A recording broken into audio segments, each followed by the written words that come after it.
Hi, Kyndra. How you doing today? And welcome to the show.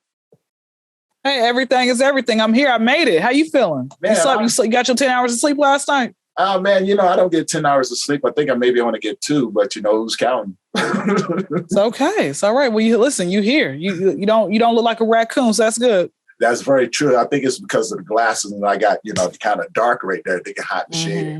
But we don't tell nobody, though. Of course. Man, it is so exciting to have you on the show. This has been one of those ones where we've been having to work out and, kind of move things around. But, man, I am truly excited to have you on the show today. Tell the audience about who Kyndra is. I don't want to give away too much details, Kyndra is a free-spirited individual, follower of Christ. I always say I start my day off with God in the morning and listen to Trick Daddy right afterwards. Healthy balance. Might as well, And I also always say, or I'm starting to say that the head deacon takes the church van and uses it for Uber. Just want to let y'all know that. That's why you got like water bottles in the back in the church van. Anyway. So with that being said, I'm a recent graduate from Clark Atlanta, for all the ones, got to check out that diploma right there. I try to support these Black-owned businesses, and now I'm in debt $40,000, or it could be more because my mom does not want to pay that Parent Plus loan, but hey, it's okay, And I'm going back to school in January to be on the road to receiving my PhD in child psychology. The reason I have chosen that is because I realized a lot of our trauma roots from childhood, man, and a lot of times you're born into this world and you don't think that that's going to happen to you. You're born into this world thinking that if you treat people the way you want to be treated, then your life will be better. If you are good to people, then it's going to happen back to you. And that is not true at all. Right. That I'm like, I'm just going to call a spade a spade. That's all of it is nothing but like false lies. It's all of it, because you could do nothing wrong and you can have people come in and just take advantage of you because they see, nice, how they say nice people finish last. That's pretty much how it is. Yeah. So I just want to be able to at least help some students out there, help children out there and encourage them, even when you have a parent at home who is not very nice and they say negative stuff to you. I want to be the person to debunk everything that they say until you are no longer in my life. You like my work is finished and I want you to pass that on to somebody else. That's pretty much what I do. Like, did you have parents for yourself that they were very caring parents that they always taught you can do whatever you want to do? Or was it like a typical, household like most other people? For the most part, my mom and dad really encouraged me when I was a kid. I was like the young artist. I love drawing. Anything that I can lay my eyes on, I can draw. And I was taught. So my mom used to always tell me, she goes, "Baby, you can draw whatever you want, and you can, if you want to be this artist, you can be this artist." Now, with that being said, there's also another side of that as well. When we talk about childhood trauma, also grew up in a household where I don't think we really understood the boundary from abuse to discipline, right? And I can't fault anything from that because I know it was something that was learned from their parents and things like that, but yeah, I had encouraging, strong-minded people around me. That's good. And what's one life lesson your mom has taught you that you still take with you today? Amongst many, just give me one that sticks out to you in the forefront of your mind. She used to always tell me, she goes, "Baby, tomorrow's going to be another day, but don't worry about it. Just finish out the day strong." Mm-hmm. And so, yeah, that right there just held so many different layers as I was growing up, because it still reigns true to this day. Finish out the day strong. Tomorrow is another day. Don't worry about it. Mm-hmm. And is mom still with us? No, my mom passed away 3 years ago from a stroke. And so I was actually there when she passed away. Okay. Yeah. Now talking about that, now I know in order for you to understand childhood trauma, you yourself had to walk that path as well, right? I did. I was depressed I didn't realize what depression was until a few years ago. Right. And I remember my parents got divorced. And once they got divorced, it will start off at this, we started off at Riches. And I was in elementary school. So we started off at Riches and we got to Rags. And I'm still at Rags now, which is why I'm trying to do all these podcasts so I can get the hell out of the Section 8 neighborhood I'm in. So if you hear some gunshots, just ignore it. They are happy that I'm on another podcast. So if you see me duck low, you know what's going on. Back to the story. That's okay. So, and then on top of that, I grew up in, like I said, when I talk about my faith in God, and I always, I try to talk about God as much as I can when I am able to have a platform to speak on. And I always say, without God, I am nothing, and I like how you got your background. I said, oh my goodness, I knew God was a brother. Like y'all, like you got the beard and, because God's like, we don't know how old he is. He's infinite. So I'm like, I feel like God got like a beard, a seasoned beard and whatnot. I feel like he's a brother and everything else like that, in the Bible, and all that type of stuff. Like just looking at the Bible, like, I feel like God's a brother. He be taking charge. Back to the story, especially a dark-skinned brother to be taking charge. Oh, come on now. Back to the story. Somebody got to. Because apparently the light-skinned brothers ain't getting it just yet. And they pictures always biting their lip, taking a picture. I'm like, bro, stop it. You think you cool? You think that's cool? Look, if you can explain that one to me, and it's a reasonable thing, I'm not going to say I'm going to bite my lip in the next picture. No, I'm ridiculous. I'm not going to bite my lip in the next picture. It needs to be stopped. But the thing about it is, for me, we grew up, like I said, you do unto others as you want them to do unto you. You do the right things in life. Keep God first. You believe in God and nothing bad won't happen to you. You grow up believing this type of stuff. And then you realize no matter how much you believe in God, no matter how much you do the right thing, stuff is going to happen. Life still happens, right? It does. And there's a reason behind that, and it takes maturity to figure out the reason. I figured out what the reason was. But with all that being said, I having to go in a rags type of living condition and being pretty much, homeless in a sense, me, my mom, it was 4 people living in a 1-bedroom apartment. And I was like, God is not real. He can't be. And it didn't help that I was watching Good Times. And I remember it was the episode when Florida, I'm like, as I think about it, I'm like, man, this whoever was the writers, they got a little lazy and sloppy with this. So James died, and then Florida is dating an atheist, like real deal atheist. Okay, not a closeted one. I done met a closeted atheist. Okay, I'm like, brother, you 50 years old, you still ashamed to telling folks what you doing? You at your parents' house anyway. But he's cool. He's cool dude. He's a cool dude. So, I done met a closet. Like Florida was dating an atheist, and he had convinced and was talking to Michael how God's not real. And I'm thinking, I'm looking at that episode. I said, you know what? God ain't real. It's like, you don't tell, like, as an 11-year-old, I'm over here believing this bull jive, right? And that's why you gotta be mindful what the Bible talks about, being mindful of what you put in your ear gates and eye gates, because it can have you a certain way, acting a certain way, whatever else it may be. Yeah. And so with that being said, I'm depressed because we're poor. I'm depressed. I'm going into middle school, and I hated middle school because of the fact that kids are just mean. So dealing with the bullying, now it's dealing with sexual harassment. I can't snitch. Snitches get stitches. That's something else we need to debunk. If you see something, say something. Mm. This is where parents need to teach their sons, fathers, whomever. An elder needs to teach their son, keep your hands to yourself. I don't care how big her butt is. I don't care how nice her breasts are. Do not touch her unless she's giving you permission to do that. Very true.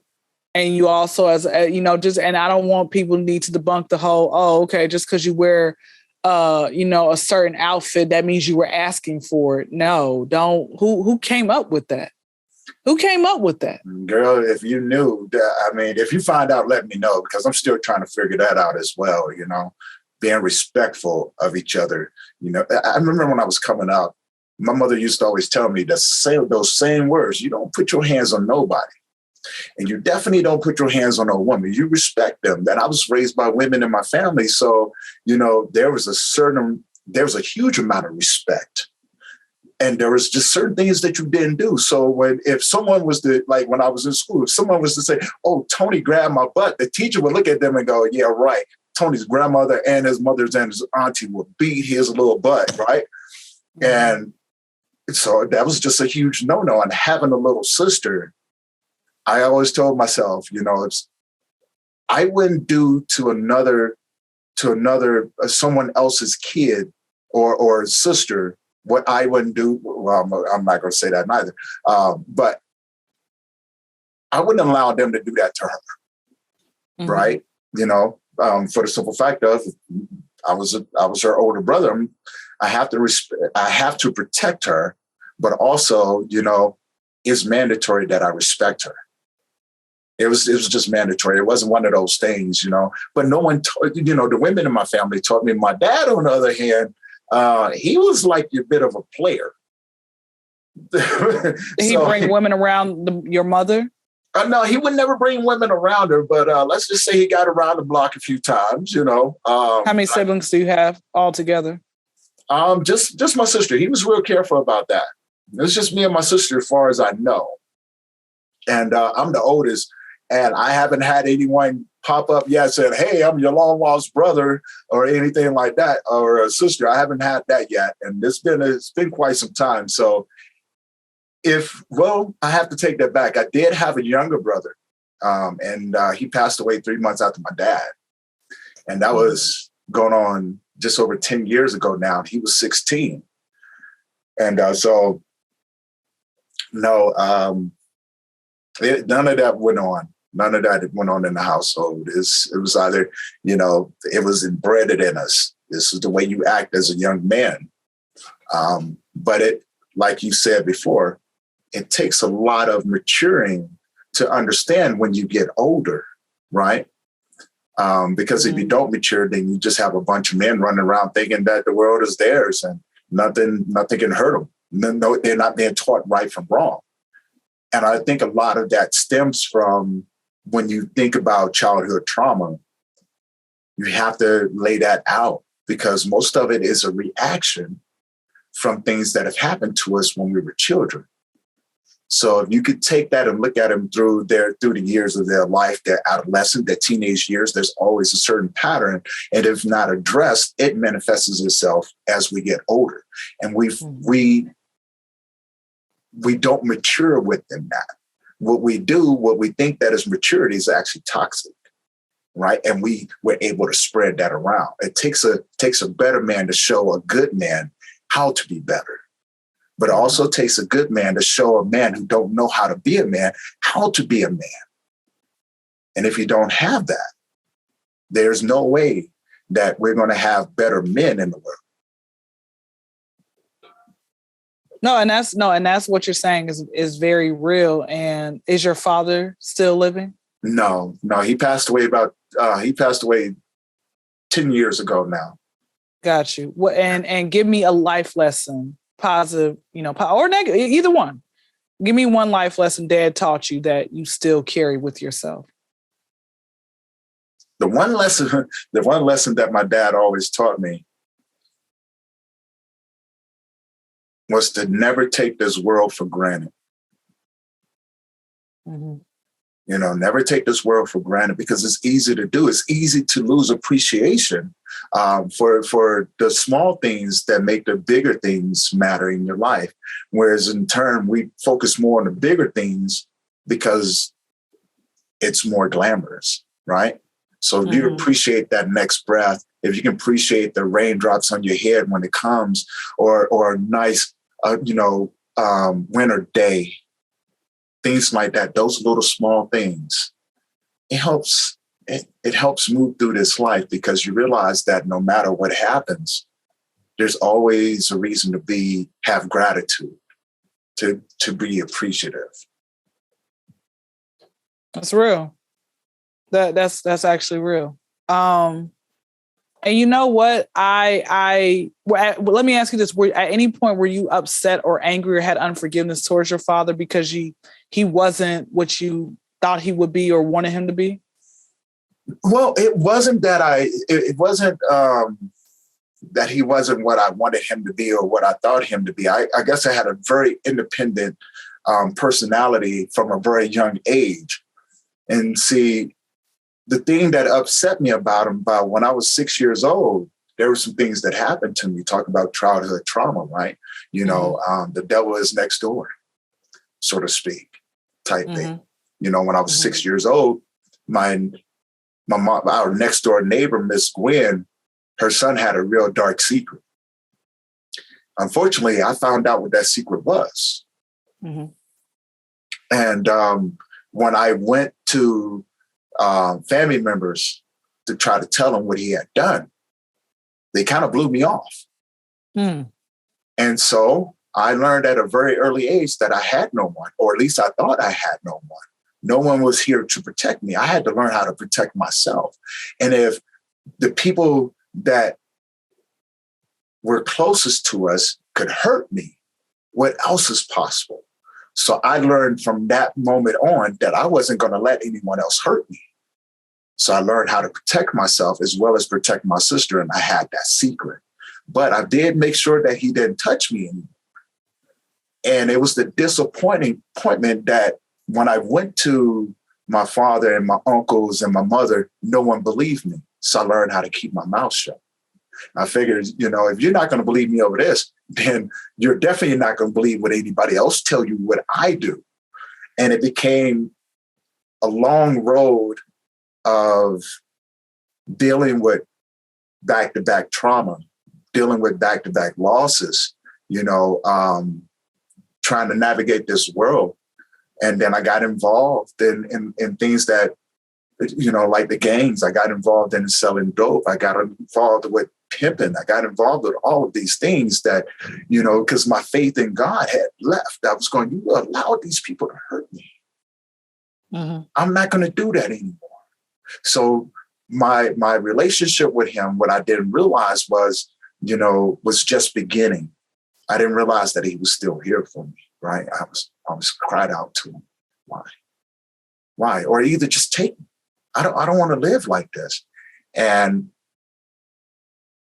in my 20s, I had already been betrayed by people that I thought that cared about me, right? You know, people that I broke bread with and would have given my life for were the same ones who betrayed me and set me up to get killed by some rivals. And they were going to allow it. Girlfriends that I had in the past, I learned not to trust them because every time I turned around, I was being, you know, stabbed in my back, cheated on, and things like that. So I figured that's a part of the game. I might as well enjoy it, right? You know, like what's good for you, what's good for me is good for you. Toxic behavior, all because of underlying trauma, childhood trauma that I didn't really address until I was in my 40s, late 40s, actually. And so that road of getting here is, it's been blessed. I can say now that God did bless my broken road. It was just the lessons that I had to learn as I was walking along that broken road until I realized that the road that I was walking was never broken. It was never broken because everything I had to go through, I used to build that road. So God has blessed it. He's truly blessed me in the walk, in the knowledge and the people that I meet now. That's real. Did you ever feel any karma come back on you for pimping? When it comes out of, you mentioned because you're the third man I've come across who actually is admitted to that, you know, and did you ever feel any karma come back onto you, or if it did, you just were immune to it? No, see, it's funny. Karma came back and bit me really good. And it just seemed like my whole entire life has been that way. I couldn't do no wrong without it coming back immediately, or it piled up so much that I went through years of karma kicking my butt, right? But to answer your question, yeah, when I first started, I had lost everything. I had just got out of prison, right? And I'm 29 years old. I am homeless on the streets. I can't go back to the hood because I pretty much told them, go F yourselves. You know, I'm done. I'm when you say when you say the hood, are you talking about the people you used to run with, or your family? Who was the people you said to go F yourself? Who in particular? It was the guys in the hood, gangbangers and things like that, you know. Because I was done, I was tired. I felt that I had already done everything, and having to had gone through everything at the magnitude that I did and have no one in my corner, at least the people that I thought that cared about me. It was a huge eye opener. So it put me in a world of millions of people that want to take my life. And the only way out of this is through it. I'm going to have to go through this, and I'm not going down without a fight. So that's exactly where it stemmed from. I went to him and was like, hey, I'm done. So when I lost everything, we made an agreement. I was not to return back to the hood. I didn't have the hood to back me up if I got into it with some rivals or anything like that. It was me against them. That's primarily what it was. So I had to change my whole mindset. And in my darkest moments, I remember this day, my darkest moments, I just woke up and was climbing out of this dumpster, you know. And as I'm climbing out of this dumpster, this guy that I'd known from some time before saw me. His name was, I'm going to leave his name out of here, but let's just say he had been a pimp for a very long time. Okay. And so he saw me, and first thing he goes, man, what's going on with you, you know, and things like that. And I told him, he was like, man, look here. Come on with me, man. I'm gonna show you something. I'm gonna show you a different sort of lifestyle. I know you might not agree with this, but I'm gonna show you a different sort of lifestyle. So I started hanging out with these cats, and I'm listening. I'm picking up on game, right? You know what I'm saying? And for the first time in my life, you know, I'm clean. Well, not the first time in my life, but the first time in a very long time. I didn't take in a shower. I hadn't got a hot meal. I got a little money in my pocket. You know, I'm feeling good. I can go to the hair salon and get my hair done and things like, things like that, right? And this dude is taking care of me. All the while, he's showing me the game. You know, he's putting all these different people, all these people that pimp differently. And I'm taking all of this in. And then one day came around, he was like, man, can you do this? Like, yeah, why not? I ain't got nothing else to lose. And I did. And I was really good at it. You know, I was really good at it. And made a lot of money. I really did. But now you have to go back to the things that I was taught when I was a child. You know, somewhere down the line, I slipped up, got involved with the wrong people, and I ended up in prison again out in Arizona for a year. All the while, I'm doing this thing, right? I'm doing this thing. Now, my girls don't know where I am, and I'm gone for a year. They just thought that I went traveling the world. They expect me to come back with a busload of females. So, you know, and with no communication, they still doing what they're doing. Now, I never expected to come back and, you know what I'm saying, to anything. So when I came back to more than what I left. It was like nothing changed. No, nothing skipped. I even had more girls working for me. And during that time, I used to hear my grandmother in my ear, boy, you done yet? Have you had fun? Now, you know that's disrespectful. You don't disrespect women like that. And I remember about a couple of weeks after as this is going on, I made a decision that I was done. And I kept nothing. All the money that I made, I put in bags. All the cars that I had, the house, everything, I kept nothing.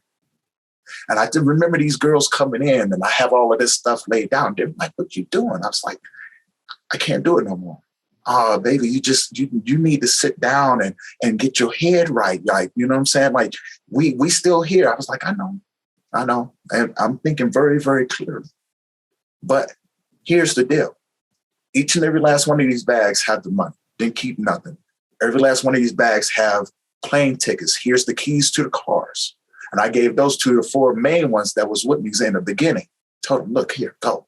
The money is for you to go to college, buy a house, whatever you're going to do. And I walked away. Karma came back and jacked me all up, girl. Jacked me up for years. And I knew exactly where it was from, so I had to respect it. Now, when you come from making things like that to losing it all over again, this is probably about the 11th or 12th time that I've lost everything. So I'm back to being homeless again. Figuring got nothing else to lose. I'm going to become an alcoholic. And I did. I started drinking heavily. And the people that I got involved in at that time was no better. Karma came back and knocked on the door and then brought her sister and her cousin to come and join in. And I was going, okay, well, I don't need this anymore, right? And so, yeah, Karma came back and bit me pretty good on that one. Let me ask you this question. Did you ever see any of those girls later on down the line? Yeah, I did. I've seen a lot of them later on down the line, just traveling the world and things like that. It'd be in random places that I'll be sitting down. Well, say for instance, there was one time I was in Florida and I was sitting down at a restaurant, right? Now I had passed through Florida doing my thing, a few times. And I'm sitting there and I'm looking out the window and see this girl walk past me. She comes into the door and she walks past me. She looks, because now my appearance has changed. I no longer have long hair. My hair is actually bald. I cut it all off. It's like different change. It was just, this is what we're doing. And she walked past, and then I caught a glimpse of something else. She had gotten married. She had herself a couple of kids, beautiful family. She recognized me, just like I recognized her. And we just locked. I gave her a smile and a nod on her head, and I turned around and walked out the door. Best feeling in the world. Best feeling in the world. Because you made it. You made it. I've had many encounters like that. Any encounters where you had seen the woman, you're like, wow, you're still here? Yeah. Did that ever break your heart, or you were like, you just said, okay, you just shook your head and just kept it moving? How were you feeling at that moment? The first time, my main girl that I used to have, she's the one that was with me in the beginning. She was the first one that I actually turned. But it didn't take much to turn. We were just both in a bad place and put both our heads together and decided to do something bigger, right? We both in this right here, but you need me just as well as I need you. So we built that. And it was probably about maybe 10, 12 years after that, after I lost everything or gave up everything. Mm-hmm. I was in Seattle. I was in Seattle and just visiting some people, and I remember walking the strip with a couple of friends of mine, just reminiscing about some things, like how fun it was or how bad it was, regardless of what it was. And I look over and I see a familiar face. I'm going, man, that can't be. Right? She's too smart for this. That can't be. So a friend of mine tapped me on the shoulder. It's like, hey, you remember her? It's like, yeah. And I went over there talking to her, and she had gotten hooked on the pimp that she had got hooked up with. Had her on heroin. He had her on meth. He had her, just all messed up out there. He kept her there in a cloud out there, and she was just bad. And so I remember sitting down talking to her, and I just told her, I was like, look, when I gave you that money, it wasn't for you to go and give it to someone else. It's because you need a fresh start. And you have to do that away from this. But when most people get wrapped up in that lifestyle, or they maybe trying to get out of that lifestyle, what we fail to realize is that when you're in that environment, there's other people watching you. right? Other pimps, because they always scheming about how to get your girls, man. You know what I'm saying? Especially if that girl's out there doing things. And that's exactly what happened. She went and place, somebody else saw her, remember her from when she was with me and how she got down. And so decided to go talk to her, put a little something in her ear. And the rest of that was history. Yeah. You know, I remember one of the guys I asked him, I said, how do you actually get into pimping, right? You know, because when you're a child, you tell people, what's up, pimp? Like, you think that's something cool to say until you actually know what a pimp is. I'm like, you know, so you also think, where'd you originally grow up? What state did you grow up in? In Virginia. Okay, so DMV area. Okay, cool. So only thing I think about when it comes to pimps, right, are the Chicago, Memphis, and Detroit pimps. Like, you know, those are the only places that I have had, you know, recollection. So then I took me a while to realize you can have pimps all around the world. It doesn't, it doesn't, they're not just wearing, did you have a pink fur coat on? See, you ain't see, that's what I'm saying. You ain't, did you have the cane, like the little cane with the diamond on top? No, I didn't. So you didn't have that get up? I didn't, you know what I'm saying? On special occasions, I would, right? You know what I'm saying? I had the flashy suits, you know what I'm saying? I used to have a pink suit. I had the purple suits. I had the champagne color suits. I had everything to match from top to bottom, right? But I wasn't big on jewelry, right? But I had a nice little necklace that probably cost more than what most people make in a year. I had a nice little ring, you know, and cost more gotcha. But yeah, I had that nice ring as well. And it was just like, man, you know, that's what it was about. I didn't need all that flashy stuff. People knew who I was. It's the way I carried myself, right? Of course. You know, and my idea about it was, we can always go to the streets, but I'm going to build a website because I got glamour girls.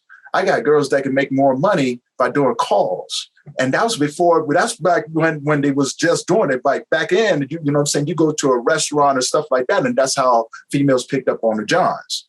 Mm-hmm. But I had a guy create a website for me. I had my girls up there.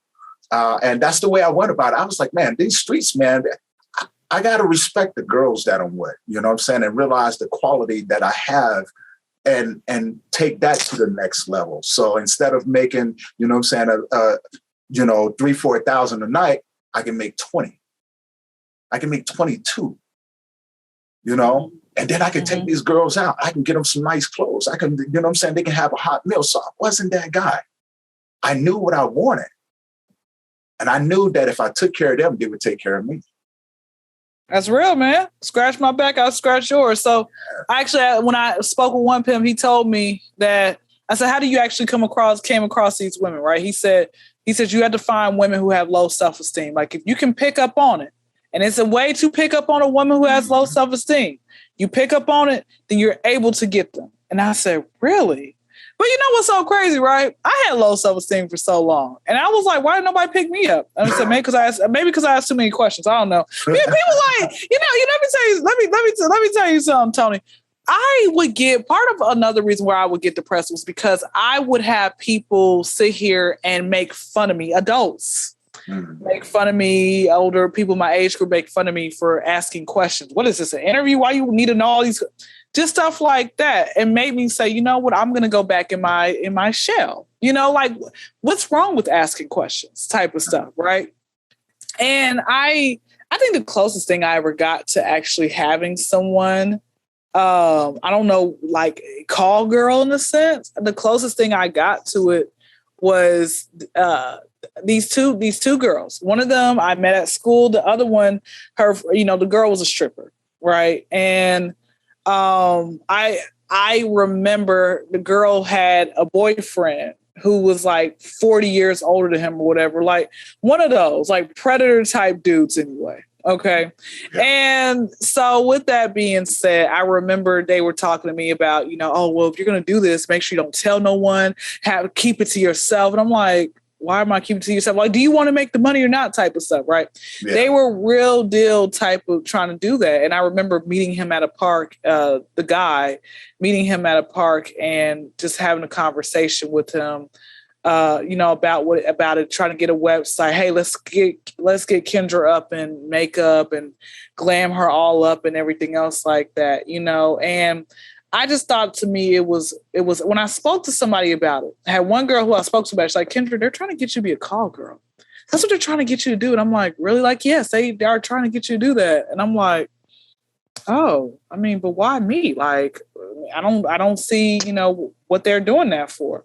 So like I said, to me, I really, and what's so crazy is where I met her mother, the girl who went to college who I met her mother, and I it amazed me, like her mom had no idea what she was trying to do, who she was hanging around and all that other type of stuff, and it amazed me, because I would go to her house a lot, but they since, once they realized everything didn't go the way that they wanted to go, they blocked me and tried to go get a restraining order against me or whatever, which I'm like, I don't know what you're getting a restraining order against me for. You guys are the ones full of mess type of stuff, So like I said, it to me, it amazes me how people, but then again, I think to myself, I don't know. This is how do you feel about, I mean, I know you're a different man now, but should prostitution be legal or illegal? Like if you have two consenting adults,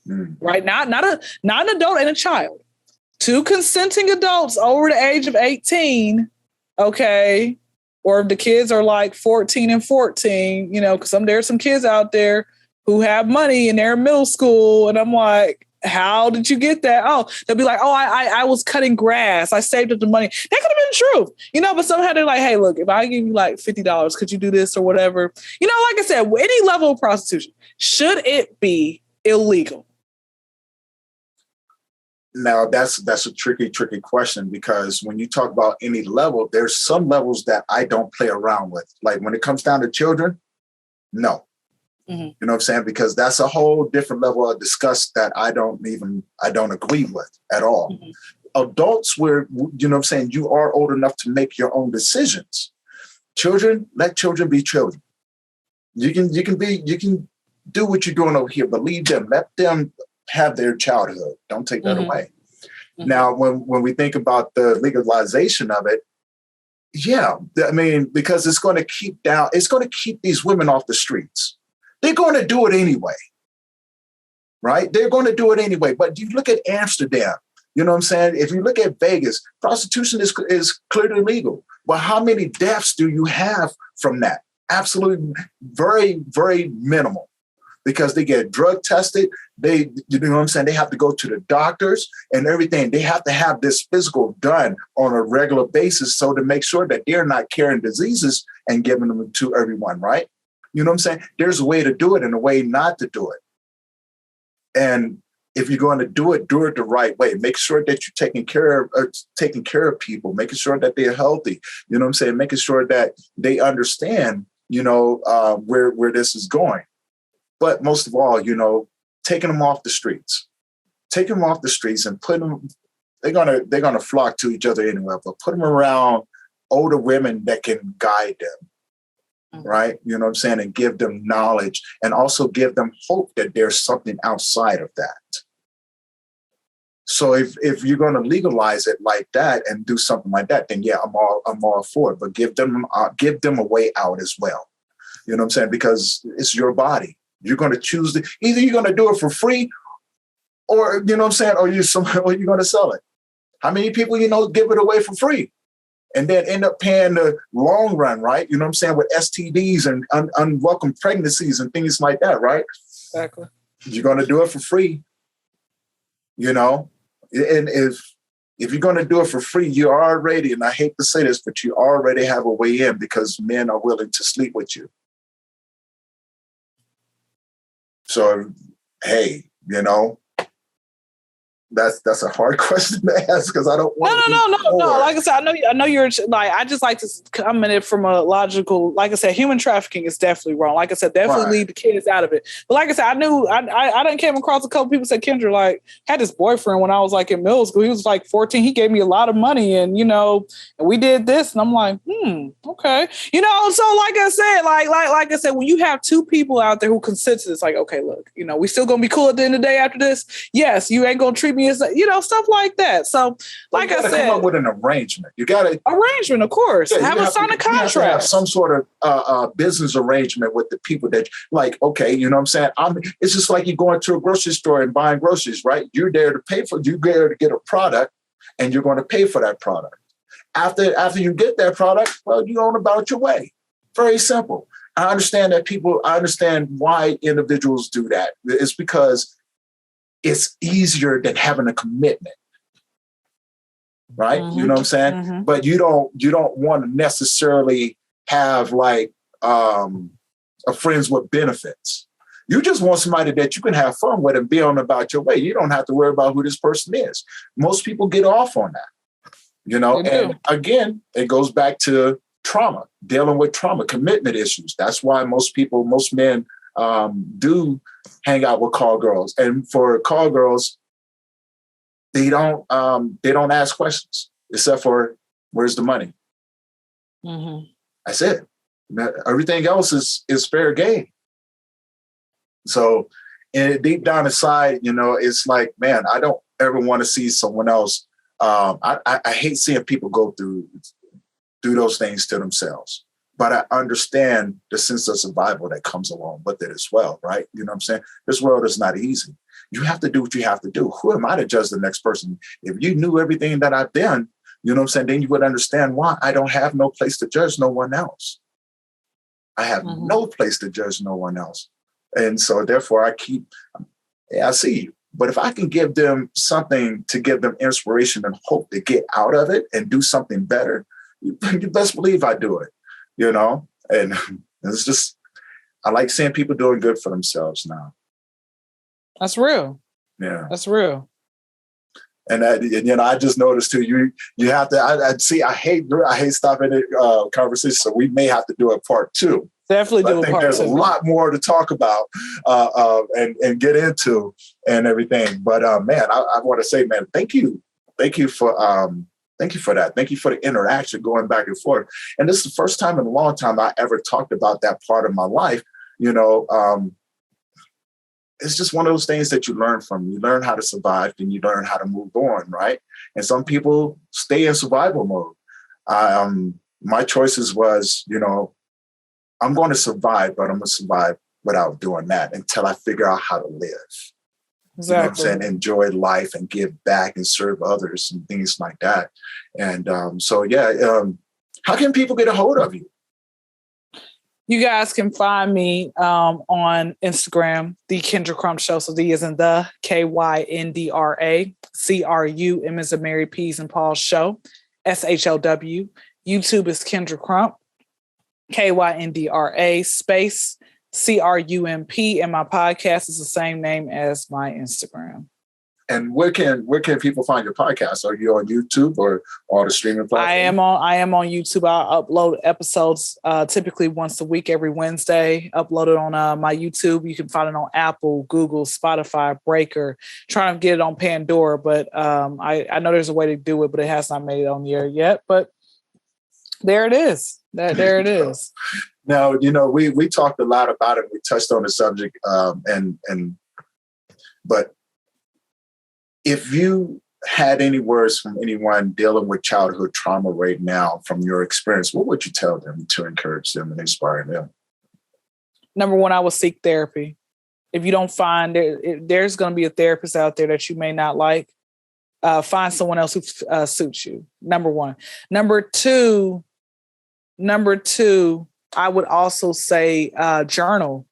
Write your feelings out. Go out in the sunlight. Get some, vitamin D is great for you. Mm-hmm. Get some fresh air. Do something that is positive that makes you feel good. Don't sit here and do negative reinforcements like, be, in a high or drunken state of mind. It doesn't, because once you come off the high or you become sober again, problems are still going to be there. Very true. So you have to find something more positive, be mindful of your surroundings, be around people who bring the best out of you, and have a relationship with God. Yeah. That's what I would suggest. Yeah. I love those words, especially having a relationship with God. That's really, really strong. And even for those that don't believe, have a relationship with what you do believe in. You know what I'm saying? As long as it keeps you strong and keep you healthy and keep you moving forward, I would always encourage people to do that. Do what works for you. I love that. Now, with that being said, because I know you have to get off and everything, so I just want to let the audience know. Reach out to Kyndra. I think she's actually very intriguing. I'm waiting to do a part 2, so I'm gonna hold you to that. We're gonna do a part 2 and dive into some more subjects if you're up to it. Most definitely. I like that. And with that being said, I want to say thank you for tuning in to another episode of Memories of West. I hope you enjoyed this conversation. Please reach out to Kyndra and just talk with her. She's funny as I'll get out. My doggone stomach hurt before we started recording. So I really enjoyed that. And with that being said, we are out until next time. You guys keep your head up and you guys stay safe and know that you're loved.